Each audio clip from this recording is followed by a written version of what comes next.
பூஜையோட தான் இந்த vlog start பண்ணேன். டெய்லி மார்னிங் இல்லன்னா ஈவினிங் ஒரு 10 நிமிஷமாவது கடவுள்கிட்ட உட்காந்து என்னோட சந்தோஷத்தையோ, கஷ்டத்தையோ வந்து பகிர்ந்துக்கிட்டா தான் என்னோட மனசும் ரிலாக்ஸா இருக்கும். அன்னைக்கு எனக்கு வந்து பீஸ்ஃபுல்லாவே இருக்கும். ஏன்னா, அவர் தான் மத்தவங்க கிட்ட நம்மளோட கஷ்டத்த சொல்லி சந்தோஷப்படவும் மாட்டாரு. சந்தோஷத்த சொல்லி பொறாமப்படவும் மாட்டாரு. இன்னைக்கு ஈவினிங்கும் எப்பவும் போல கடவுள்கிட்ட ஷேர் பண்ற விஷயங்கள ஷேர் பண்ணிட்டு, நைட் டின்னர் வந்து செய்ய ஆரம்பிச்சுட்டேன். தக்காளி சாதம் தான். தக்காளி சாதத்தோட கொஞ்சம் தேங்காய் சட்னி.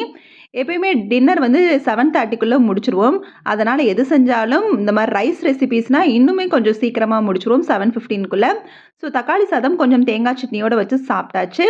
சாப்பிட்டு முடிச்சு பாத்திரத்தெல்லாம் வாஷ் பண்ணிட்டு, சந்தையில கருவாடு வாங்கிட்டு வந்திருந்தது. அதெல்லாம் எடுத்து ஃப்ரிட்ஜில ஸ்டோர் பண்ணி வச்சுட்டு, மார்னிங் சாப்பிடுறதுக்கு பாதாம் நைட்டே ஊற வச்சுட்டேன். கொஞ்சம் பால் இருந்தது, தயிருக்காக ஊத்தி வச்சுட்டேன்.